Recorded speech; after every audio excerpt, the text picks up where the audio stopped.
Hola, comencem l'última sessió del matí. Bon dia. Anem una miqueta tard, per tant anirem per feina. A mi se m'ha demanat que presenti a la Macarena Martínez Miranda. Ja ho vaig dir, per mi és un plaer fer-ho. Jo estic encantada d'estar aquí sentada al costat de la Macarena. La Macarena, he tingut ocasió de dir-li alguna vegada, és un referent per a algunes de nosaltres, dones advocades, sobretot en matèria d'igualtat i perspectiva de gènere i jutjar en perspectiva de gènere. Li he dit en alguna ocasió i ara ho explicito davant vostre. Ella té un extens currículum, és llicenciada en dret amb qualificació de premi extraordinari de fi de carrera i ho he volgut ressaltar perquè va començar bé i amb molta esbrancida. Però no em referiré a tot el que té perquè és veritat que està i ho podeu consultar, però sí que vull fer expressió d'aquelles coses que jo entenc que concorden més amb el seu pensament i a les matèries que es nota que ella s'hi ha dedicat amb més militància, per entendre'ns, que és tota aquesta línia de perspectiva de gènere i drets fonamentals.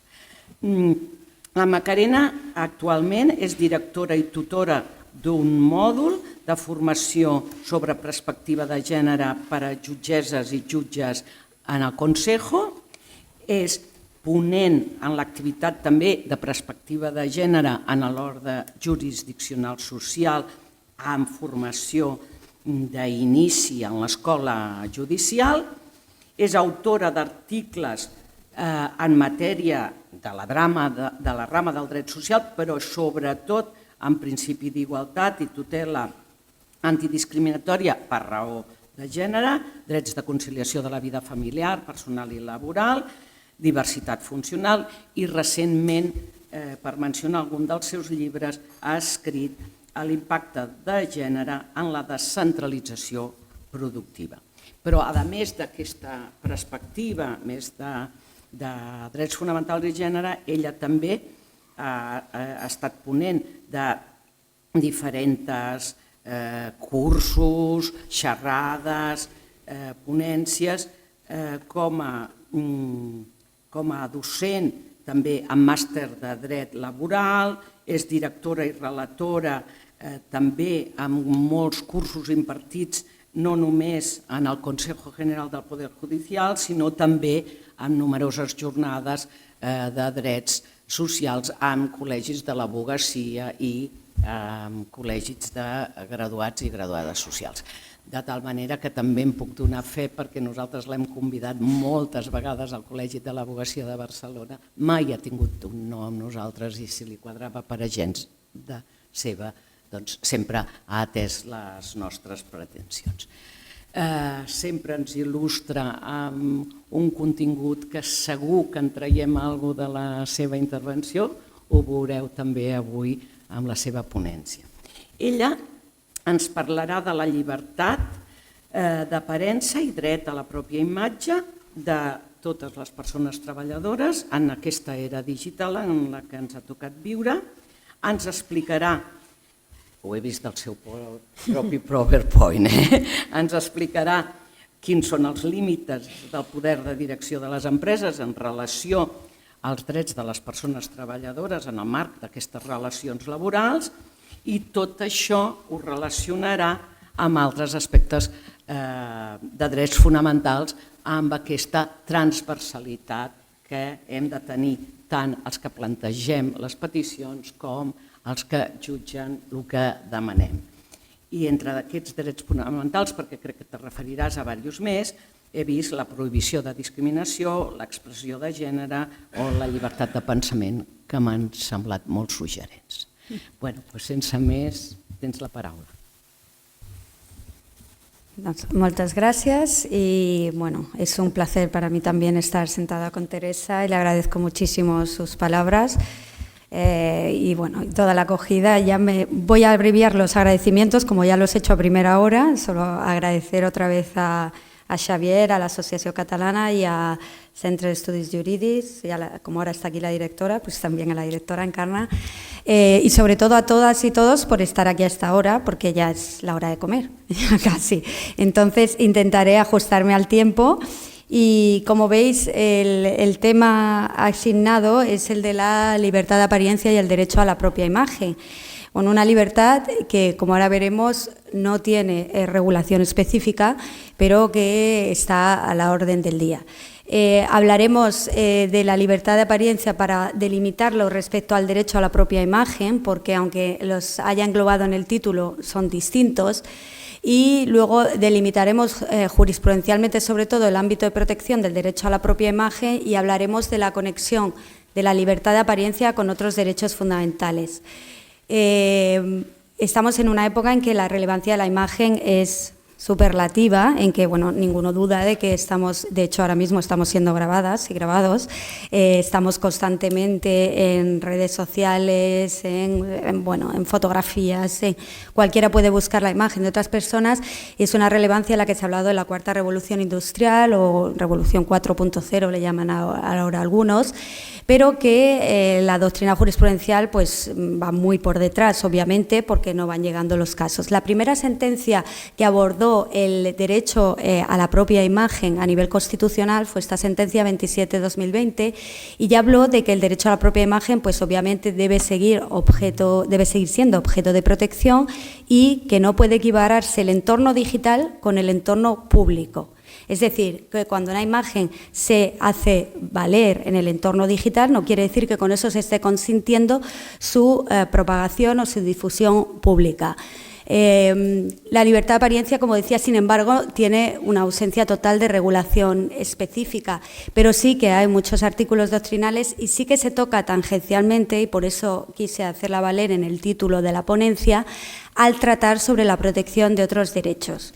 Tiene una vertiente positiva, que es la libre determinación del aspecto externo, que podríamos equiparar con el derecho a la propia imagen, pero que ahora veremos que no es exactamente así porque engloba otra serie de derechos, y una vertiente negativa, que es la prohibición de injerencias no justificadas. Aquí es donde más injerencia o más protección ha de darse dentro del ámbito de la relación laboral, es decir, hasta qué punto puede el empleador o empleadora entrar en la apariencia externa de la persona trabajadora. La salvaguarda constitucional, como os digo, siempre se ha llevado a cabo por la conexión con otros derechos fundamentales. Ni el artículo 14 de la Constitución, ni actualmente la Ley de Igualdad 15/2022, ni siquiera el Convenio Europeo de Derechos Humanos, ninguna directiva habla de la libertad de apariencia como tal. Y las distintas tesis doctrinales tratan de equipararlo bien al derecho a la intimidad o al derecho a la propia imagen. ¿Qué ocurre? Gráficamente, si intentamos encuadrarlo dentro del derecho a la intimidad, una cosa es la vida íntima, y esto lo ha dicho el Constitucional también, y otra es la vida privada. La libertad de apariencia estaría dentro del ámbito de la vida privada, que es un ámbito más amplio que el de la vida íntima, que es lo que protege el derecho a la intimidad. Por lo que cuando se ejercitan acciones para salvaguardar la libertad de apariencia por la vía del derecho a la intimidad, pues ahora veremos cómo hay pronunciamientos judiciales que dicen no está afectando a la vida íntima. Y, por tanto, es posible la injerencia de la empresa dentro de la apariencia externa de la persona trabajadora. Otras hablan de equipararlo al derecho a la propia imagen, pero volvemos a lo mismo. El derecho a la propia imagen abarca la proyección externa, pero no abarca, por ejemplo, el uso de símbolos religiosos, de lo que ahora hablaremos ampliamente, que se encuadrarían dentro de, o bien el derecho, obviamente, a la libertad religiosa, pero también del derecho a la libertad de apariencia en sí misma, porque puede haber quien quiera proyectar una imagen que no corresponde con su filosofía o con sus creencias religiosas. Esto es lícito y, sin embargo, hay un limbo jurídico en nuestro ordenamiento, y a nivel internacional. Fijaos que he subrayado que estamos en una época de mayor exposición de la imagen pública. Sin embargo, a mi juicio, se está llevando a una debilitación del derecho a la propia imagen. Pues cada vez es más frágil y cada vez se utiliza más y se defiende menos en los tribunales, que esto es algo que llama bastante la atención. Tenemos muy pocos conflictos de derecho a la propia imagen o de limitaciones de la apariencia externa en las personas trabajadoras. ¿Qué ha dicho el Tribunal Constitucional? Ahora ya centrándonos solo en el derecho a la propia imagen. Es una concreción del derecho a la dignidad, tanto en su dimensión moral como en su dimensión social. Cuando una persona acoge una imagen, quiere proyectar esa imagen al exterior, sea la que sea. Y, por tanto, el imponer una determinada imagen que no esté justificada, ya veremos cómo hay supuestos en que la doctrina jurisprudencial sí considera que está justificada, puede suponer una vulneración del derecho a la dignidad, del libre desarrollo de la personalidad. En el libre desarrollo de la personalidad sí que lo vemos clarísimo. La personalidad incluye el que cada uno por la mañana se vista como quiera y que cada uno lleve el pelo como quiera y proyecte esa imagen. La delimitación frente a la intimidad y el derecho al honor. La intimidad ya la he mencionado anteriormente y el derecho al honor igualmente lleva a que muchas veces que se combate la restricción de la apariencia por el derecho al honor, se diga, oiga, el honor queda salvaguardado porque se le impone una uniformidad que no lesiona su derecho al honor y, por tanto, ahí tampoco nos encaja. También veremos supuestos concretos. Y hay una vertiente positiva, también en el derecho a la propia imagen, que es disponer de la representación del afecto físico, y negativa, que es impedir la obtención, reproducción o publicación de la imagen. La doctrina habla en el primer caso de una vertiente del derecho a la propia imagen personal y en el segundo patrimonial, porque cuando una empresa utiliza una imagen de una persona trabajadora también puede haber un lucro patrimonial. ¿Cuál es la colisión entre el derecho a propia imagen y las facultades organizativas? Con carácter general, en el juicio de ponderación lo que se ha utilizado por la jurisprudencia en supuestos como cuando se impone la uniformidad, y ya os digo que luego entraremos en supuestos concretos, es, en primer lugar, la proyección pública de la profesión. Es decir, se utilizan en supuestos de Tribunal Europeo de Derechos Humanos o en otros supuestos como los políticos. Un político puede negar que salga su imagen en la prensa, o un alto directivo de una empresa puede negar salir en la prensa. Están utilizando su imagen, es necesario consentimiento. Se puede limitar también en casos en que se busque una determinada imagen corporativa, es decir, que la empresa quiera dar una imagen, se dice, de neutralidad. Ahora veremos que, sobre todo en materia de símbolos religiosos, es el argumento que se suele utilizar por las empresas. Y la ponderación también, dice la jurisprudencia, las nuevas formas de comunicación. Es decir, bueno, si una persona ha colgado su imagen en las redes sociales y luego la empresa utiliza esta imagen, pues realmente, bueno, ha consentido que en las nuevas formas de comunicación pues se pueda entrar en su imagen. Es algo público. ¿Cuáles son las facultades, por tanto, para centrar que se tienen en el ejercicio del derecho a la propia imagen? Primero, decidir la información gráfica que puede tener difusión pública. Esto, teóricamente, la persona trabajadora puede decidirlo, e impedir la captación, reproducción o publicación de la propia imagen. En el derecho civil todos lo vemos muy claros, pero en el laboral ya empiezan los problemas con la inserción dentro de lo que se llama el círculo rector y organicista de la empresa. Pero tiene un estrecho ligamen con el derecho a la protección de datos. Y pregunto, ¿tiene un papel instrumental ahora del derecho a la propia imagen? Es decir, ¿el derecho a la propia imagen o se liga al derecho a la protección de datos o no puede ser objeto de protección autónoma? Pues os menciono esto porque ya veréis como la mayoría de supuestos en que se pronuncia el Tribunal de Justicia de la Unión Europea es precisamente en materia de protección de datos y no en materia de derecho a la propia imagen. Y de algún modo se le está dando un papel instrumental cuando obviamente sigue siendo un derecho fundamental que está quedando relegado al margen del derecho a la protección de datos. ¿Cuál es el contenido del derecho a la propia imagen? Es muy amplio, es el nombre, pero también la voz y también la imagen propiamente dicha. Es decir, si la empresa utiliza la imagen y además utiliza el nombre, el gravamen es superior a si solo utiliza determinada imagen. Vamos a ver supuestos de pronunciamientos judiciales. Bueno, en la ponencia escrita tenéis citadas todas las sentencias, pero ahora os ahorraré el suplicio de irlas citando, pero os comento cuáles son esencialmente aquellos en que se ha pronunciado con mayor, digamos, frecuencia. La estética personal. El Tribunal Constitucional lo liga a la dignidad. Aquí, cuando se trata de determinarle a una persona trabajadora la estética corporal que ha de llevar, lo liga directamente a la dignidad, y lo que analiza cuando se le ha planteado desde el punto de vista del derecho a la propia imagen es si lesiona o no la dignidad. Supuestos concretos. Ya he puesto, respecto a los varones, siempre ha preocupado mucho a las empresas el tema de la barba, el afeitado, la perilla y similares. ¿Qué se ha dicho en estos supuestos? Pues encontramos resoluciones de todo tipo.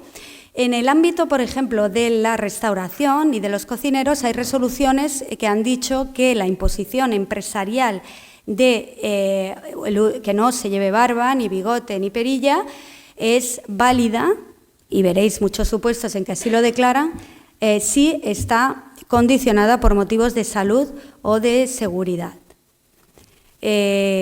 Aquí no es una estética propiamente dicho, ya estamos entrando en temas de salud o salubridad. Hay otras sentencias cuyo criterio yo comparto que atienden al caso en concreto, que yo creo que es a lo que hay que estar. Es decir, que un hombre lleve barba no quiere decir que sea menos aseado que el que no lo lleva, obviamente. Eso parece una obviedad, pero es que ya veréis, las resoluciones judiciales son pura casuística. Y hay una sentencia del Tribunal Superior de Justicia de Madrid, que cito expresamente, que dice: oiga, usted le ha impuesto a una persona que se dedica a la restauración el que llevar o una barba hiperrasurada o no llevar barba, cuando se ha acreditado que esa persona va correctamente aseada. ¿Qué dice el convenio colectivo? Que obviamente en el ámbito de la restauración es muy importante el aseo personal, pero no habla de el tamaño del pelo o del tamaño de la barba. Esta sentencia de Madrid que os cito era expresamente un cocinero y dice: oiga, usted no me ha justificado que en ese supuesto en concreto haya un atentado contra la salud laboral o la seguridad, o que de algún modo se pueda ver comprometida la salud de la clientela. Con lo cual, considera que hay un atentado a la dignidad, pero a la dignidad, no a la propia imagen. ¿Qué hay que ponderar?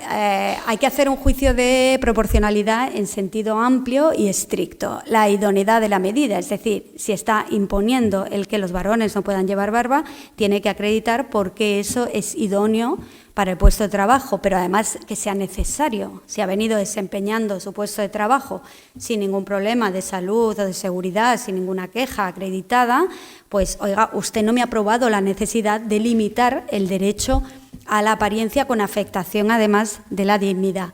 Y un juicio de proporcionalidad en sentido estricto. Oiga, a lo mejor le puede decir usted que se ponga una mascarilla y no decirle que se afeite la barba, porque ya está entrando en la dignidad personal que se va a proyectar fuera de su ámbito laboral. Obviamente nadie puede llevar barba por la mañana y no por la tarde, o viceversa, con lo cual hay una potencial afectación de otros derechos fundamentales y, a mi juicio, debe examinarse con carácter restrictivo.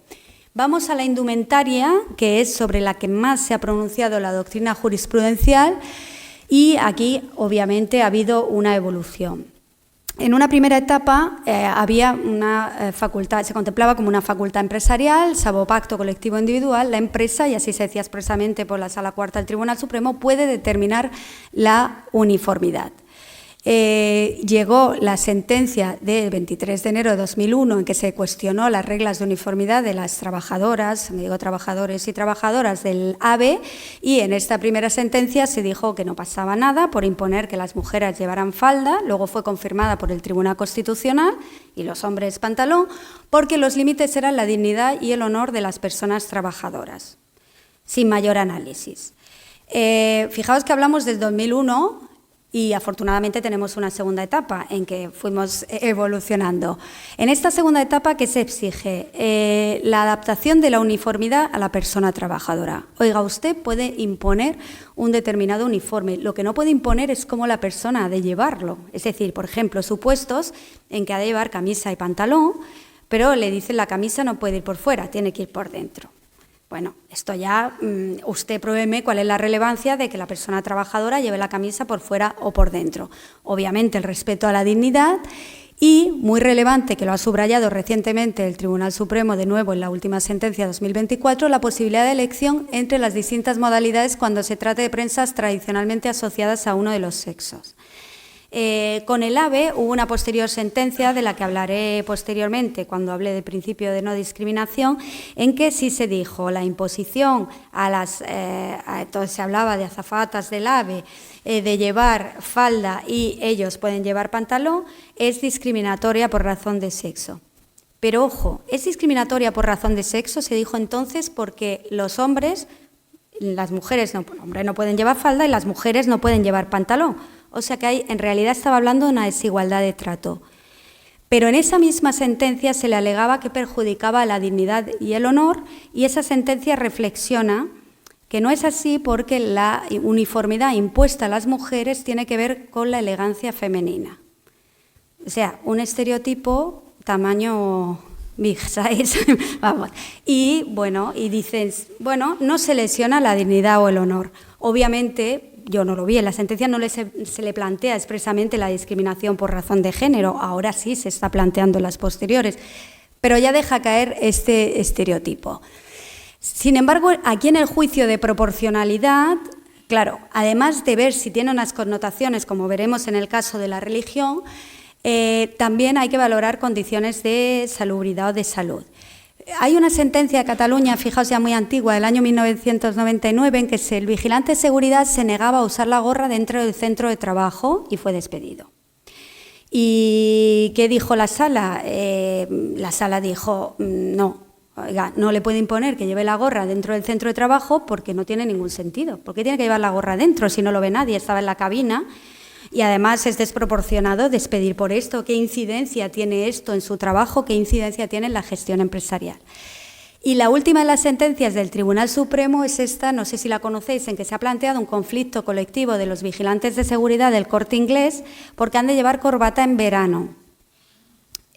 Todos, varones y mujeres, han de llevar corbata en verano. Entonces, aquí hay una regla, una orden interna que así lo impone. Llegó al Tribunal Supremo, planteó el conflicto y desestimó el conflicto colectivo. Y se dijo que, se respeta la seguridad porque alegaban que en verano daba mucho calor. Entonces, el Tribunal Supremo dice que, no hay lesión porque se han respetado la adaptación a la persona trabajadora, que se la puede poner más o menos apretada, o sea que le dará más o menos calor en función de cómo se la apriete. Se respeta la dignidad y la opción es a ambos géneros, es decir, tanto mujeres como hombres han de llevar la corbata. Y respecto al tema del calor, dice que se permite que cuando están fuera del centro de trabajo no la lleven. Y por tanto, como dentro hay aire acondicionado, pues han de llevar corbata. Y aquí no considera que hay lesión del derecho a la propia imagen, que más bien fue vehiculizada. Yo creo que esto es un fallo de uso forense que se suele vehiculizar por la dignidad, por el derecho al honor y no propiamente como derecho a la propia imagen. Decir, oiga, es que yo no quiero llevar corbata porque es que no me gustan las corbatas o no la veo necesaria. Bueno, como el conflicto fue por esta vía, pues fue desestimado. Distinto es la prohibición del uso de determinadas prendas, no ya la uniformidad, que se prohíba que se pongan determinadas prendas, que también hay supuestos en la doctrina jurisprudencial. ¿Qué dice la doctrina?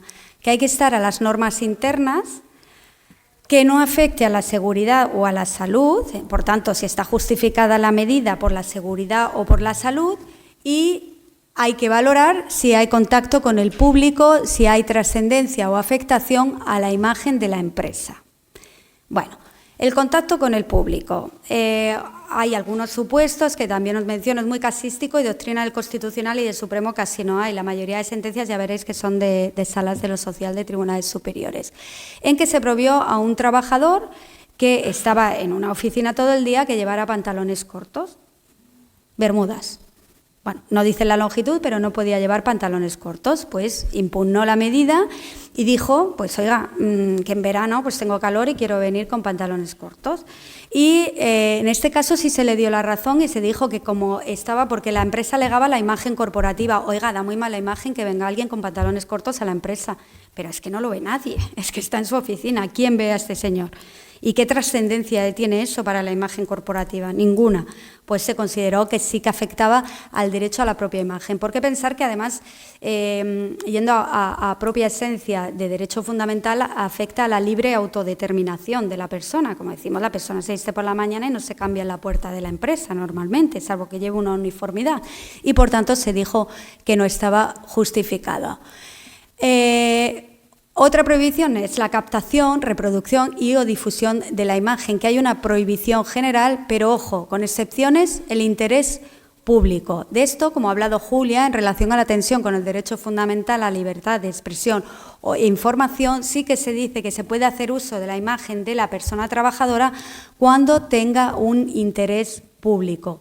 Como lo ha explicado estupendamente Julia, pues en casos como la sanidad o en casos que trabajadores de determinado ayuntamiento, en que se diga, oiga, es que se está poniendo en duda la institución como tal, pues en este caso se puede proyectar para tranquilidad del que va a usar el servicio la imagen de la persona trabajadora. Pero en este caso ha de ponderarse con la libertad de expresión e información. Es decir, aquí lo que tendríamos es un conflicto de derechos fundamentales. La libertad de información del medio de prensa y la libertad de la persona trabajadora, de derecho a propia imagen, de salvaguardarlo y de no salir en público. Y, por tanto, pues se trataría de un juicio de ponderación. Se considera que vulnera el derecho a la propia imagen las fotos neutrales, es decir, fotos de la persona trabajadora, que a veces se utilizan por la empresa, sin poner el nombre. Cuando han alegado la vulneración del derecho a la propia imagen de la persona trabajadora, se ha dicho, oiga, no hemos puesto el nombre de la persona, por tanto no le afectaría. Pues se trataría de lo que llama la jurisprudencia una foto neutral. Afecta el derecho a la propia imagen, obviamente, y por tanto la persona trabajadora está legitimada para impugnarla. Pasa mucho en la publicidad, menos en el ámbito laboral. La empresa saca una foto de los que están en el restaurante sirviendo y luego la pone, y la persona no le han pedido permiso, y de pronto pues encuentra su foto en la parada de autobús. Y claro, aquí habría afectación del derecho a la propia imagen puramente.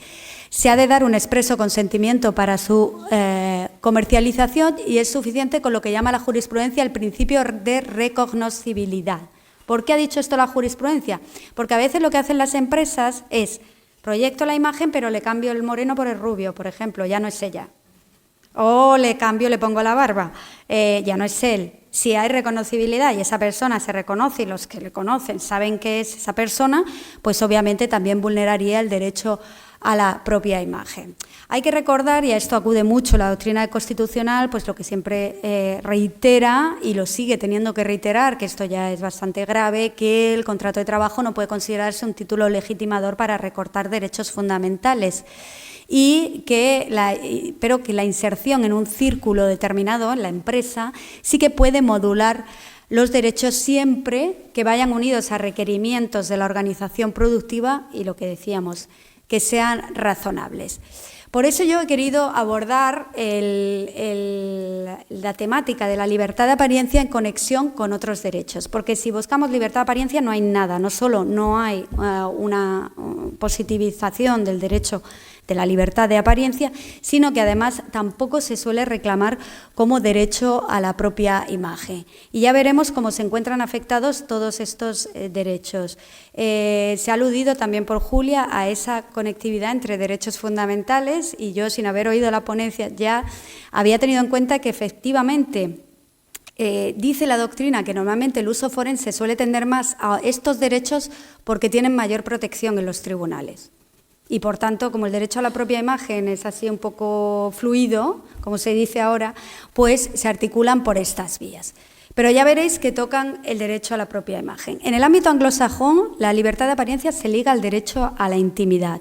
No hacen esa distinción que hace el Tribunal Constitucional entre el ámbito privado y el ámbito íntimo, que he visto caras un poco raras, pero lo dice el Tribunal Constitucional. Oiga, es que no es la intimidad porque es privado, pero no es íntimo. Bueno, pues a ver qué es íntimo, ya lo que faltaba, ¿no? Pero bueno, hace esta distinción. Y la doctrina del Tribunal Europeo de Derechos Humanos, que sería aplicable en estos casos de libertad de apariencia, nos dice: la vida privada no se limita al círculo íntimo, la vida privada se proyecta a las actividades profesionales. Si una persona acude a su puesto de trabajo con un crucifijo porque lleva un crucifijo todos los días, obviamente está proyectando su vida privada al ámbito de la relación laboral, con lo cual nos encontraremos ante una dialéctica entre derechos fundamentales que han de ser ponderados, pero teniendo en cuenta, esto no lo dice el europeo, lo digo yo, que claro, la libertad de empresa o la facultad organizativa del 20 del Estatuto de los Trabajadores no es un derecho fundamental. Y todos los demás de los que vamos a hablar sí son derechos fundamentales, con lo cual la dialéctica, en fin, la balanza está, como sabéis, siempre inclinada a favor del derecho fundamental. Las restricciones en la vida profesional pueden recaer bajo el ámbito del artículo 8 del convenio que regula la vida privada y familiar cuando repercuten en el modo en que la persona fija su identidad social. Por ejemplo, hubo un caso en Rusia, están todos citados, en que se impedía a determinadas personas que habían formado parte de la KGB optar a puestos públicos en la administración. Entonces se decía, oiga, es que usted, para saber esto de la KGB, pues ha tenido que investigar la vida, porque claro, como sabéis, esto no es público, de estas personas, usted ha tenido que indagar en su vida privada, usted pruébeme que esto incide en la relación laboral, pero si lo que está haciendo es una restricción afectante a la vida privada, pues está determinando, ¿no? Igualmente como en los casos que sabéis que ha afectado a los profesores de religión y que se ha pronunciado el Tribunal Constitucional. Y vamos al uso de distintivos y o símbolos religiosos. Esta materia es absolutamente polémica en la sociedad, en la doctrina y en la jurisprudencia también. Y por eso iré sobre todo a la doctrina jurisprudencial del TJUE, que lo tiene clarísimo, y del Tribunal Europeo de Derechos Humanos, que va, yo creo que un poco más al caso concreto. ¿Qué ha dicho el TJUE? Pues mirad. Para empezar, prohibición de uso de cualquier símbolo religioso o político en el desempeño del trabajo no constituye por sí misma una discriminación directa. Claro, ¿por qué? Porque entra dentro de la Directiva 2000 del 78, se ha planteado siempre así, en cuanto a la libertad religiosa. Ojo que no se ha planteado por la 2006 del 54, la prohibición de discriminación. Sí se ha planteado en un supuesto en que ahora veremos que el Tribunal de Justicia de la Unión Europea hizo una verónica porque dijo, bueno, me han planteado esta directiva, pero no me han dado los requisitos para que entienda que se considera infringida. ¿Y por qué os digo esto? Pues veréis. Esta sentencia primera ya dice que la prohibición de manifestar verbalmente o a través de la forma de vestir o cualquier otra forma las convicciones religiosas o filosóficas prevista en un reglamento interno no atenta a la libertad religiosa. Bueno, todos sabemos, hay símbolos pues, que uno puede llevar más o menos ocultos, como puede ser un crucifijo, pero no tanto con el pañuelo islámico, que son los casos que suelen llegar al Tribunal de Justicia de la Unión Europea, o con el yihad islámico. Se excepciona cuando, a pesar de la neutralidad de la obligación, es decir, obviamente se le impone a todas las personas trabajadoras, provoca una desventaja particular, bueno, todo esto que es lo de la parte contratante, salvo a su vez que responda a una finalidad legítima y los medios sean adecuados y necesarios. ¿Qué se ha visto como una finalidad legítima? La neutralidad corporativa. Y claro, ¿qué es la neutralidad corporativa? ¿Es neutralidad corporativa ir sin pañuelo islámico? Pues depende en qué ámbito, ¿no? Depende en qué sociedades. Con lo cual, bueno, luego lo veremos al final de la exposición, pues claro, esto de la neutralidad corporativa a veces se ha dicho doctrinalmente que tiene más que ver con una hegemonía estética, porque al final, ¿qué es lo que es neutro corporativamente? Es decir, a nivel de vestir, ¿qué es neutro? Pues para determinadas sociedades es algo y para otras es otro. Claro, el Tribunal de Justicia de la Unión Europea se está pronunciando, ese perogrullo en el ámbito de la Unión Europea, está diciendo neutralidad es no llevar ningún símbolo religioso. En esta sentencia compendia doctrina y dice que la indumentaria es lícito que sea neutra y que la empresa imponga una neutralidad de vestimenta, siempre que no esté indisolublemente ligado a una o varias religiones. Bueno, claro, lo que no puede hacer la empresa es decir, no se puede llevar velo islámico, pero puede usted venir con la cruz cristiana o puede venir con la estrella de David. Hombre, esto obviamente sería discriminatorio. El TJUE dice, mientras afecte por igual a todas las religiones, no hay discriminación. Pero obviamente dice que han de ponderarse los intereses del juego a la luz del contexto y comprobar si el objetivo perseguido, aquí me he reiterado, es de forma congruente y sistemática por la empleadora. Y aquí es la sentencia donde os digo que no entró en la discriminación indirecta por razón de sexo. En la anterior sentencia ya criticaba mucho la doctrina. Claro, los casos que llegan son siempre mujeres con velo islámico. Es que son los que llegan al TJUE, a las que les dicen que hay que quitarse el velo islámico. Y casualidad que suelen ser mujeres, porque de otras religiones también llevan varones y no llegan o no se plantea tanto. Pero aquí dice que como no se le dio la pauta para ver en qué medida se incidía en la inaplicación de la Directiva 2006 del 54 de prohibición, que sí contempla la discriminación por razón de género, pues que no entraba. Y en esto no entró.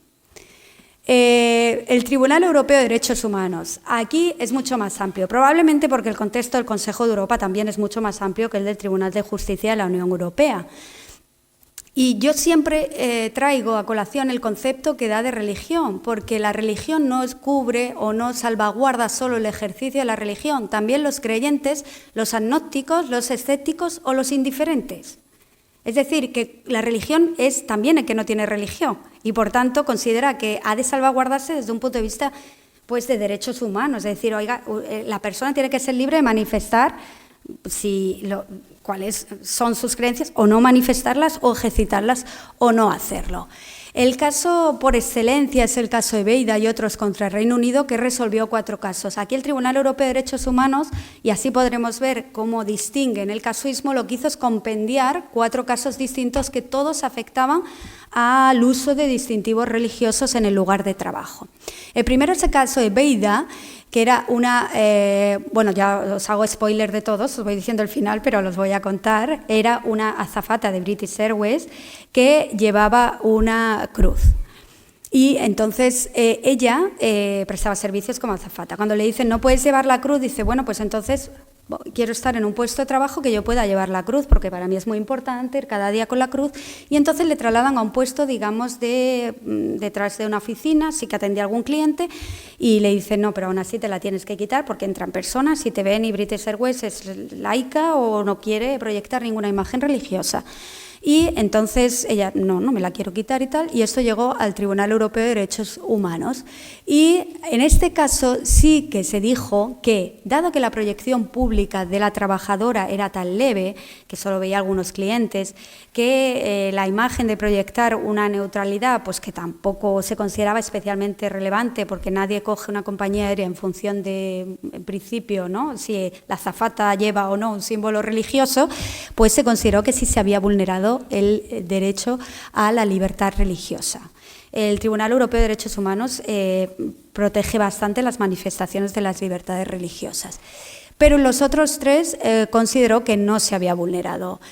Son supuestos en que ya está ponderado el interés empresarial de una manera más específica. El caso de Gary McFarlane era un trabajador que rechazó el tratamiento como psicólogo de parejas homosexuales y lo que alegaba es su libertad religiosa, que por su religión no podía asesorar porque no admitía el matrimonio homosexual o las parejas homosexuales. Aquí obviamente se dijo que estaba por encima el interés de la empresa y que era precisamente el trabajador el que vulneraba el derecho a la igualdad de esas personas y no podía hacer valer el derecho a la libertad religiosa.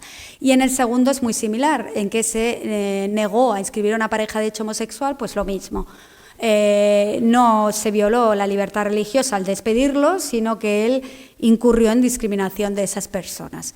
En el caso Shirley Chaplin se trataba de una enfermera que llevaba una cruz. Se había prohibido para todas las personas trabajadoras a partir de determinada fecha que llevaran símbolos religiosos de cualquier tipo porque el uniforme era abierto, se había cambiado hacía poco y era un uniforme de pico, con lo cual si se asistía a un enfermo se podían producir accidentes, podía dañar, y fue una medida que adoptó la empresa como de seguridad. Y en este caso igualmente se dijo que imponerle a la trabajadora que no llevara la cruz, el símbolo religioso, no violaba la libertad religiosa y por tanto se trataba de una medida de salud y seguridad pública. En cuanto a otros criterios que tiene en cuenta el Tribunal Constitucional, el orden público y la seguridad en cuanto a límites al derecho fundamental a la libertad religiosa. Y os traigo una sentencia, varias os he traído de la Sala Tercera, porque se plantea bastante más en los organismos públicos, que sí que de manera últimamente más tajante están queriendo proyectar una imagen de laicidad, y entonces han llegado varias a las salas terceras. Aquí se anuló la orden del ayuntamiento, era en Lleida, que restringía el uso del velo integral en general. Y se dijo pues, que ese carácter de generalidad sin una ponderación pues, que era contrario al principio de la libertad religiosa. Ponderación siempre, yo creo que se ha de hacer de la igualdad de trato, que queda siempre aparcada. Ahora lo veremos al abordar el principio de no discriminación y el cumplimiento de los protocolos en materia de seguridad e higiene. Ahora tenemos también la expresión de género, bueno, la hemos tenido siempre, ahora ha llegado al Constitucional, que se ha manifestado en la sentencia 67/2022 en que no apreció que hubiera habido nulidad del despido de una persona transgénero que había vestía de una determinada forma, porque dijo que no se había acreditado que tuviera relación con el despido. Bueno, no entramos en el supuesto puramente laboral, sino que lo que nos interesa es cómo el Tribunal Constitucional ha incluido en esta sentencia, en el derecho a la propia imagen, la expresión de género. Y esto es muy valioso desde el punto de vista del ejercicio profesional, porque fijaos que si os decía que se va devaluando el derecho a la propia imagen, oiga, ya no hay que estar haciendo, es que vulneran mi principio a la igualdad, y entonces, no, porque el de hombres o el de mujeres, no, es que, oiga, aparte del principio de igualdad, vulnera mi derecho a la propia imagen. Porque la persona tiene derecho a expresar su género como le venga bien en el lugar de trabajo. Incluso se planteaba en este supuesto que se podía acudir al puesto de trabajo con un género determinado y luego fuera en la vida privada a otro, con lo cual eso hay que respetarlo. Y el valor de esta sentencia, que ha pasado bastante desapercibida, porque yo creo que fue un poco decepcionante quizá a nivel laboral, es el incluirlo dentro del derecho a la propia imagen y decir que está incluido dentro de las causas de discriminación, porque la expresión de género tampoco está ni en la ley integral, ni en la... ni en el Convenio Europeo de Derechos Humanos, y el Tribunal Europeo de Derechos Humanos sí se ha pronunciado reiteradamente como causa de discriminación en estos asuntos. Fijaos que tiene muchísima relevancia y casi todos, aunque no es objeto de esta ponencia, no entraré, en los temas de pensión de jubilación, cuando los Estados tienen distinta edad de jubilación para mujeres y hombres y se niega la pensión de jubilación a quien ha tenido una operación de cambio de género. Esto ha llegado al Tribunal Europeo de Derechos Humanos y sí que ha dicho, oiga, el género es el que tenga cuando se jubila, no me venga usted con que antes, para ahorrarse la pensión de jubilación 2 años, con que antes tenía otro género. Esto hay que respetarlo a pesar, y en esto es mérito del Tribunal Europeo, de la falta de consenso europeo. Ya sabéis que hay estados pues, que no lo contemplan como causa de discriminación. Y entramos en lamento y rápido, pero luego a la hora de comer me lo agradeceréis, en la prohibición de discriminación, en lo que ya tiene una cuña doctrinal y una cuña conceptual, que es el aspectismo. Ya no hace falta ir aunque me están discriminando porque llevo un símbolo religioso, o es que me están discriminando porque he tenido un cambio de género. Es que se discrimina por el mero aspecto, es decir, que se contrata más a las personas con determinado aspecto frente a otras, a las que responden a determinados patrones físicos. El acceso al empleo, hay estadísticas a nivel internacional, a nivel europeo, que las personas, digámoslo así, más agraciadas según los convencionalismos sociales, porque sobre gustos no hay nada escrito, pero las que para la empresa son más agraciadas o responden más a un patrón que se llama neutral, pues tienen un mejor acceso al empleo que las otras personas. Y esto es el aspectismo puro y duro, y quiero entrar también, si me da tiempo, en la discriminación por razón de sexo o género. Pues lo que decíamos anteriormente, cuando hablan los tribunales o los organismos de neutralidad corporal, ¿estamos hablando de neutralidad corporal o de modelo estético hegemónico? Porque ¿qué es la neutralidad corporal? Pues ahí ya entran los estudios sobre, y todos los movimientos que existen sobre la llamada gordofobia, los estereotipos de género, raciales, xenofóbicos, clasistas, porque ahora veremos que también influye el aspecto de la vestimenta en función de la clase social a la que ubicamos a esa persona que viene a demandar empleo o a la hora de ascenderle o de promocionarle. Todo esto también juega, y esto es pura discriminación por apariencia. llámese aspectismo, que no está recogido, pero que debería recogerse, o llámese derecho a la propia imagen. No es tanto la imagen, que es la apariencia externa, lo que nos ponemos, por decirlo así, como la pura configuración corporal de la persona. Os voy a hablar de un estudio que se hizo hace poco, es del año pasado, sobre discriminación racial en el acceso al empleo. Bueno, ahí tenéis todas las... y el enlace lo tenéis en la ponencia, en la web, porque es muy interesante. Se hizo un estudio en que se aportaban fotografías. Ese estudio se hizo en 4 países, en España, Alemania, Bélgica y otro europeo. Y se excluyó, Holanda me dicen, y se excluyó a países en que está prohibida la aportación de fotografía en el currículum. En Estados Unidos está prohibida la aportación de fotografía. En Australia está recomendada a las empresas, como una recomendación que suelen cumplir, el que no se tenga que aportar fotografía. Y hay otros muchos estados, como Gran Bretaña, en que también se prohíbe.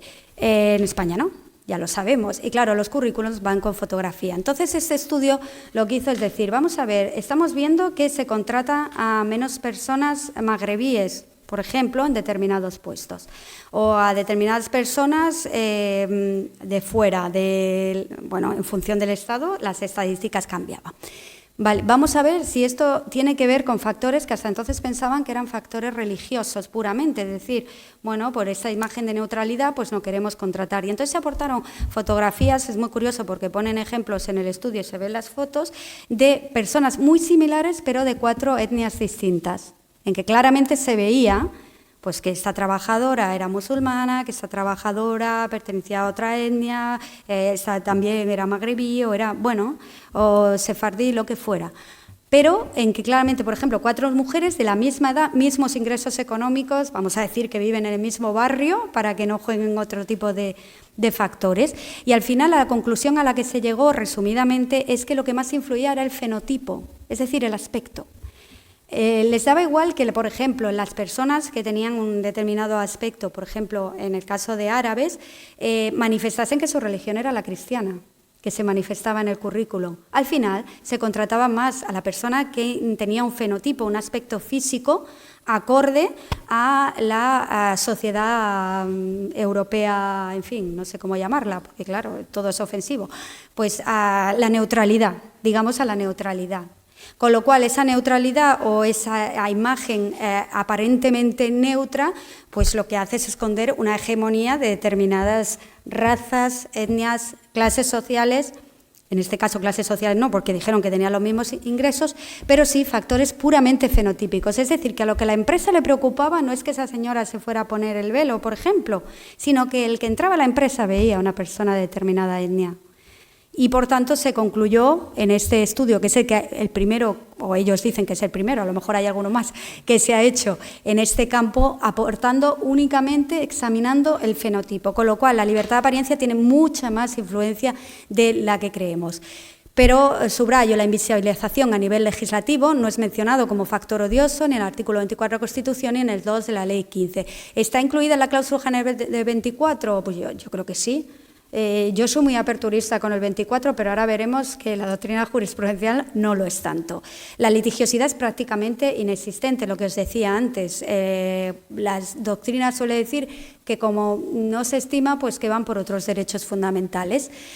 Aquí tenemos algunos de los casos puros de aspectismo que he encontrado.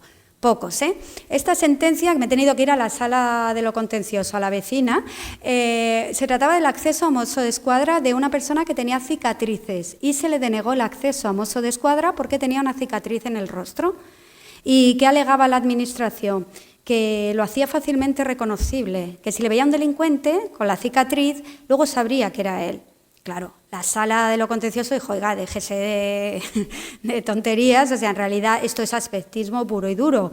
Está valorando un rasgo puramente físico que no tiene ninguna trascendencia, esa supuesta memoria, pues el que tenga más memoria visual también se va a acordar del que lleva el pelo corto o largo, pero no determina una exclusión del puesto laboral.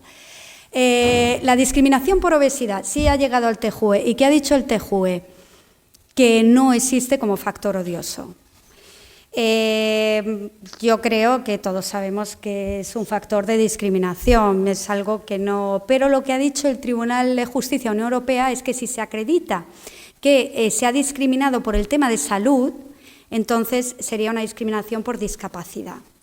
Pero que como tal un factor de discriminación por aspecto no existe, que normalmente las empresas que hacen eso lo hacen por tema de salud.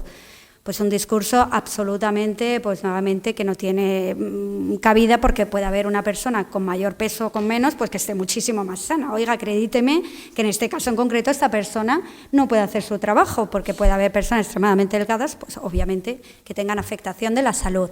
Y esta sentencia de la Comunidad Valenciana, que no es que es anterior a esta sentencia del TJUE, también dice que el sobrepeso no es una forma de discriminación y que no se incluiría en la cláusula general del artículo 24 de la Constitución. Yo creo que tiene cabida en la discriminación por aspectismo, por apariencia. La discriminación por razón de sexo o de género, pues aquí volvemos a lo que decíamos anteriormente en cuanto a la sentencia de 2011, que no entró en la afectación al derecho puramente de discriminación por razón de sexo, es decir, no solo es que le está imponiendo la falda a las mujeres frente a los varones porque de forma distinta, no, es que además lo está imponiendo porque son mujeres, porque responde a unos determinados cánones que usted asocia a la mujer con claro estereotipo y por tanto está incurriendo en una discriminación por razón de género. De hecho, ya os he comentado, esta misma sentencia de 2011 dice esto, que no lesiona la dignidad porque se asocia a símbolo de elegancia femenina, el que se vaya con falda. Los estereotipos de género tenemos para todos, para varones y para mujeres. En los varones ya se menciona la barba, la perilla o el bigote, la longitud del pelo, y en las mujeres el maquillaje, el uso de tacones o zapatos planos. En el caso del uso de tacones y zapatos planos, pues sí tenemos resoluciones, porque claramente hay una desigualdad de trato por razón de género, es decir, porque se dice que las mujeres han de llevar tacón y los hombres zapato plano, y se prohíbe que las mujeres lleven zapato plano, con lo cual se considera discriminatorio. Y en el caso de maquillaje tenemos de todo. Ya veréis que hay algunas sentencias que dicen que, bueno, que si el reglamento interno impone un maquillaje suave y que no afecta y demás, pues que, bueno, puede responder a la imagen pública o la imagen corporativa que se quiere dar de la empresa. Lo que sí es cierto es que ya las nuevas leyes, pues, ponderan que el trabajo a distancia, obviamente el teletrabajo, la captación continua de imagen, es un riesgo para la preservación de la propia imagen, y lo que sí hay mucha doctrina jurisprudencial a nivel europeo es sobre la protección de datos, con especial referencia a los biométricos, es decir, a la cara.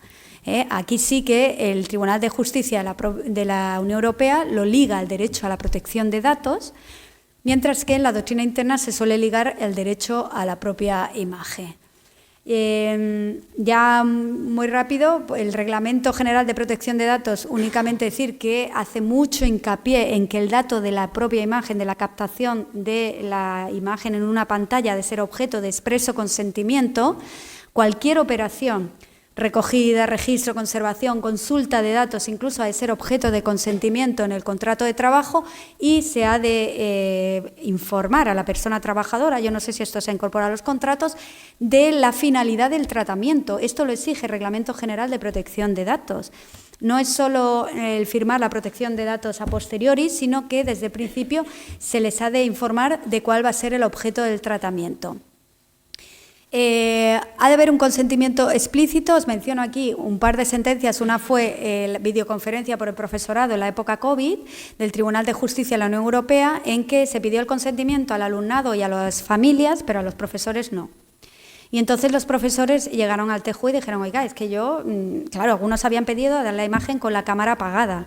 Sí, bueno, yo que me estén grabando el alumnado mientras estoy dando clase, que me esté viendo quién sabe quién, pues quiero que haya una privacidad y que, por tanto, no he dado mi consentimiento. Sin embargo, claro, aquí jugamos con la excepcionalidad de la normativa COVID. Si había una norma en Alemania, este asunto venía de Alemania, en que se dijo expresamente que había que coadyuvarse a la preservación de la educación, y, por tanto, aquí el Tribunal de Justicia de la Unión Europea dijo que no se había vulnerado el derecho a la propia imagen del profesorado al imponerles el que su imagen pudiera ser reproducida durante las clases. Bueno, el asunto López Ribalda, como lo conocéis todos sobradamente, me lo salto, y hacer mención a alguna de la doctrina interna, La sentencia, ya veis, muy antigua, en 1994, incluye en el derecho a la propia imagen evitar la difusión incondicional de su aspecto físico. Ahora sería protección de datos o los dos. Ahora ya al gusto. Siempre se exige el previo consentimiento de la persona trabajadora en necesidad para el desarrollo de la actividad laboral. ¿Valen las cláusulas tipo de cedo mi derecho? Pues dicen que no, antes no, pero ahora parece que sí. Hay una sentencia de 2015 que dice que no son válidas, que no es válido, cláusula general, firmar el contrato de cedo mi derecho a la propia imagen, que se pueda tal. No, porque además contempla esta sentencia que la persona trabajadora es la parte débil del contrato, así lo dice expresamente, y por tanto lo que hablábamos anteriormente, lo que han puesto de manifiesto tanto Julia como Albert, o sea, en el momento que se firma el contrato, pues uno firma que mató a Manolete. Vamos a ver, con tal de firmar, pues claro, ¿hasta qué punto tienen validez esas cláusulas? Se dijo que no. Pero, sin embargo, en esta última sentencia de 2019, en conflicto colectivo, se le dio validez a una cláusula en contrato sobre cesión de imagen, una cláusula en el contrato porque era la actividad de telemarketing. Ya, pero aunque sea la actividad de telemarketing, claro, era una cláusula tipo. Es verdad que la diferencia fue el objeto del contrato y que se dijo, obviamente, el que presta servicios de telemarketing pues sabe que va a estar grabado, pero yo creo que no invalida ahora con el Reglamento General de la Unión Europea el consentimiento expreso sobre la cesión de la imagen. Por tanto, a modo de corolario, pues yo creo que se ha debilitado el derecho a la propia imagen, creo que precisaría de un superior soporte legislativo. Es importante ligar la libertad de apariencia al ejercicio de otros derechos fundamentales porque al final siempre van de la mano por ser un elemento configurado del libre desarrollo de la personalidad y que al final lo que estamos es en el respeto a la diversidad del artículo 22 de la Carta de Derechos Fundamentales, que solo dice diversidad cultural y religiosa. Yo creo que cualquier tipo de diversidad y que, por tanto, mientras la libertad de apariencia es una proyección de la diversidad de la persona, se puede invocar el artículo 22 de la Carta de Derechos Fundamentales y hacer ejercicio de la misma como derecho fundamental. Pues muchas gracias por la atención.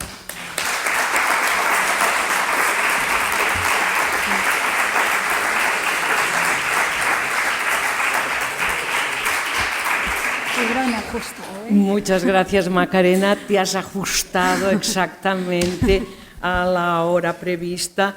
Ja us he dit que ens il·lustraria molt amb el seu coneixement.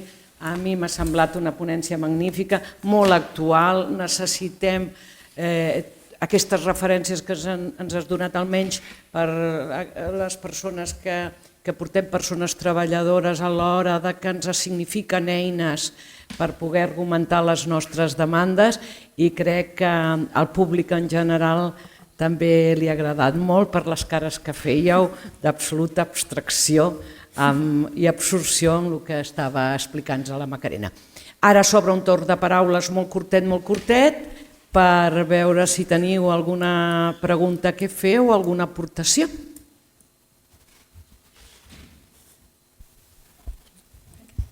Albert.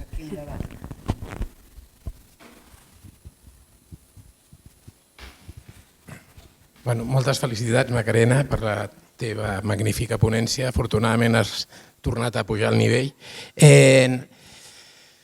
Jo voldria saber, jo tinc una opinió sobre la sentència del TJUE, la darrera del 2023, que es muy negativa, porque me parece que el TJUE, vamos, por ejemplo, yo creo que el tema del velo hay que analizarlo también y necesariamente desde una perspectiva de discriminación indirecta por razón de sexo. Y la sentencia del TJUE, esa sentencia lo que condena es que muchas mujeres que practican la religión musulmana queden encerradas en sus casas, porque hace una interpretación tan exagerada del interés empresarial legítimo que es, iba a decir un taco, pero no puedo decirlo, es desde mi perspectiva absolutamente anómala y disfuncional. Yo creo que el interés empresarial ha de ser un interés empresarial real. Esta era una trabajadora que trabajaba básicamente en el back office, es decir, sin contacto público. La neutralidad, ¿qué es esto de la neutralidad? Una empresa es neutral también si permite que sus trabajadores lleven distintas manifestaciones de su libertad religiosa. Y en el caso del cristianismo, pues tal y como se vive en la Europa occidental, que es donde actúa el TJUE, pues es muy laxo a la hora de exigir el cumplimiento de sus principios. Pero resulta que hay una religión que no es tan laxa y que para ellas y ellos es muy importante el cumplimiento, y es condenarlos a no trabajar. Entonces esa sentencia, el TJUE, que normalmente nos da lecciones de modernidad, a mí esa sentencia me resulta terrible. No sé cuál es tu opinión. Sí, yo totalmente de acuerdo. Yo tampoco he querido entrar mucho a analizar, porque como mañana viene Lourdes y en su caso supongo que no sé si tratará el tema del velo, pero es verdad que es bastante constante el TJUE en esta línea. Yo creo que hay un tema, y es donde la doctrina más está escribiendo, diciendo que hay un tema de afectación de género y, por supuesto, de religión. Pero al final estos criterios, comparto totalmente contigo, que atienden a esa hegemonía occidentalizada, que ya ni siquiera, a mí me sabe mal decir occidental, porque el occidente no tiene el baluarte de que es el occidente, el cristianismo católico, apostólico y romano. Pues no, el occidente ya hay diversidad, hay culturas, bueno, ha habido siempre, ¿no? Lo que pasa es que silenciadas. Pero, claro, eso al final lo que impone es una cultura hegemónica. Aunque estemos hablando en el ámbito del TJUE, pues imaginaos si tiene relevancia en países y con este, además, impacto de género. Hay 3 sentencias que no he comentado que van en la misma línea, son del TSJ de La Rioja y están recogidas en que se prohibía a unos trabajadores que también trabajan en el sector de restauración, llevaban el pañuelo y se les imponía una gorra por razones de seguridad y de salud. Una gorra, pues la que llevan cocineros, pues para que no caiga pelo y tal. Entonces, a ellos les asomaba el pañuelo. Y hay 3 recursos, luego debió haber bastantes trabajadores que recurrieron por este tema, y sin embargo se consideró que no vulneraba su libertad religiosa y que la salud estaba por encima. Y como tenían que usar gorra y ocultar cualquier cosa que cayese en la cabeza y caía el pañuelo y podía estar sucio, pues las sentencias validan esta medida empresarial que les obligaba a quitarse el pañuelo y ponerse la gorra. Bueno, fija, esto es que es una injerencia de un nivel ya, además yo creo que sin justificar. Sin embargo, en estas sentencias pues se estima. Curiosamente, yo en la Sala Cuarta del Supremo yo no he visto que lleguen sentencias sobre obligar a quitar el velo y tal. No suelen llegar, ya digo, porque bueno, supongo que si se queda primero la dificultad de la contradicción, obviamente, pero además yo creo que no se suelen articular, y por eso yo animo a hacerlo por vía de derechos fundamentales. Es decir, no estamos hablando de un reglamento interno, sino de aquí una clara afectación. Totalmente de acuerdo, sí, con Albert, sí. Sí, allá. Julia. Estoy aquí luchando con él. Está ahí aprendido, sí. Gracias, Macarena, muy interesante, muchas gracias. Vamos a ver, yo muy brevemente, yo es que creo que la libertad de apariencia se puede encuadrar o enmarcar dentro de la prevención de la discriminación. Porque la libertad de apariencia no es la libertad de apariencia, que no deja de ser una libertad, no un derecho. Todo este debate sobre libertad que tienen los constitucionalistas, los laboralistas, yo creo que lo tenemos menos. Entonces yo creo que es el paso previo, o puede ser un paso previo, o hay que prevenir que esa libertad de apariencia no genere conductas discriminatorias. Por tanto, entraría dentro de la cobertura, como has listado, de la Ley 3/2007. Esto por un lado. Por otro lado, la imagen corporativa. La imagen corporativa es una obligación de la empresa, no es una obligación del trabajador. El trabajador tiene que trabajar. Y yo en esto quiero recordar al maestro Alonso Lea, porque es que las obligaciones están en el contrato de trabajo, punto. Por tanto, esto de que tú tengas que colaborar a la imagen corporativa, a mí me parece que no es serio, como muchas sentencias lo están interpretando, para recortar derechos fundamentales. Y tercero, decir en la sociedad actual que la obesidad no es un factor de discriminación, cuando los Estados Unidos se están planteando, y se plantean, y algunas compañías lo hacen, cobrar más en los asientos de los aviones, quiere decir, porque no, la gente, muchos no caben, esto es una tomadura ya de cabello. O sea, la obesidad forma parte un poco de la imposición del mainstreaming cultural, y por tanto yo creo que esto también está muy unido un poco en la línea de lo que has planteado tú, con temas de discriminación, y haya casos concretos de que el trato es diferencial al menos. Por tanto, estamos al menos en un tema de gap o en un tema de brecha, si no estamos en un tema discriminatorio.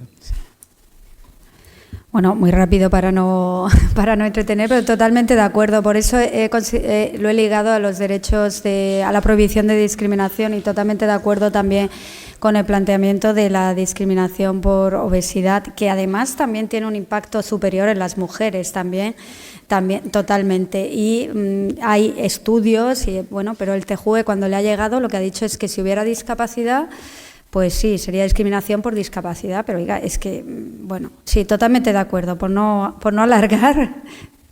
Sí, totalmente de acuerdo con... Yo creo que la prohibición de discriminación es la llave para hacerlo ver. En realidad, cuando se habla de libertad o derecho, yo creo que son las dos caras de la misma moneda, ¿no? Pero quizá de cara a ejercitarlo, obviamente se ha de aludir a una vulneración, claro, y como la libertad de apariencia no está recogida, pues o se liga a esto, pero yo creo que es bueno que se haga referencia a la libertad de apariencia ligada a que además ha habido una discriminación, ¿no? Para que tenga mayor recorrido y además efectos indemnizatorios y demás. Y lo de la imagen corporativa, pues estamos en lo mismo. La empresa tendría que acreditar, y así fuéramos y la hacemos muy fino, que el que esa persona tenga esa determinada imagen repercute en sus resultados. Ojo, ¿esto quién lo va a acreditar? Claro, es decir, es que das una imagen que viene como la azafata de British Airways. Decían, oiga, que la gente no va a dejar de coger aviones porque esta señora lleve una cruz. Claro, que además, no sé, pero en fin, ya vemos, el TJUE desde luego está siendo bastante contundente, sí. Sí, hola. Bueno, yo igual que Julia he escuchado varias cosas que no me han gustado. Me ha encantado tu ponencia, Macarena, por supuesto, pero yo no sé si me habéis oído resoplar cuando mencionabas los resultados de diversas sentencias que me han parecido indignantes. No, tampoco voy a usar ninguna palabrota, pero sí la palabra indignación, ¿no? Me ha parecido también injustamente tratado el término neutral, ¿no? Es decir, una empresa es neutral. Y traigo a colación lo que decías, Julia, al principio, que me ha parecido absolutamente revelador y me ha encantado que haga referencia al gran maestro Tomás y Valiente, ¿no? Y bueno, tiene que ver con esto, ¿no? Es decir, se puede ser neutral, claro que sí, yo tengo derecho a ser neutral, pero lo que no puedo es ser neutral con el tratamiento de los derechos humanos, ¿no? Es decir, cuando lo que subyace detrás de un análisis es un derecho fundamental, un derecho humano, como dice Julia, lo que subyace en esencia es la no discriminación, ¿no? Es decir, es una forma de discriminación el que a una mujer musulmana no le permitan el llevar su velo, ¿no? Es decir, es una forma clarísima de discriminación. Entonces, claro, que se hable del derecho de las empresas a defender su neutralidad, yo creo que es algo que hay que descartar y que hay que recordar a Tomás y Valiente siempre, y a Celaya, maldigo la poesía concebida como un lujo cultural por los neutrales. No se puede ser neutral a toda costa. Y bueno, quería decir esto. Gracias. Bueno, yo creo que lo he puesto de manifiesto al contraponerlo a la hegemonía imperante. Yo creo que el Tribunal Europeo de Derechos Humanos, además tenemos base en el Convenio Europeo, porque cuando en el artículo 9 ha desarrollado la libertad religiosa, el Tribunal Europeo dice, tan religiones, los indiferentes, los agnósticos, es decir, la neutralidad también es una religión, puede entenderse así. Quiero decir que al final, cuando se impone una determinada neutralidad, se impone un pensamiento único también. Claro, y por eso me gusta mucho cuando el Tribunal Europeo de Derechos Humanos dice, oiga, ejercicio de la libertad religiosa es también la persona atea, la persona indiferente, agnóstica, religiosa. Cuando otros tribunales hablan de neutralidad, están hablando de una suerte de indiferencia, ¿no? Si se lleva a término jurídico, y eso también sería el ejercicio de la no religión. No sé si me explico, con lo cual al final todo está coadyuvando en la privación de libertad, totalmente de acuerdo, sí, sí. Por eso he puesto entre interrogante y digo, bueno, ya la neutralidad, porque lo que pasa es que después de leer mucho, cada vez era peor, o sea. Entonces ya, sí, porque las resoluciones se veía de todo. Es verdad que luego el ámbito de la prueba es el que es, pero si exigimos un juicio reforzado de ponderación a nivel judicial o a nivel de operadores jurídicos, oiga, que no me está acreditando que en este caso en concreto, ya llevándolo al casuismo, oiga, usted pruébeme como empresa que porque esta señora lleve un velo, aquí no entra la gente. Si alguien lo prueba, entonces a lo mejor aún así habría que ver si había o no discriminación, pero bueno, usted pruébeme que esto incide en los resultados y desde luego eso sí que no lo he visto en ninguna resolución.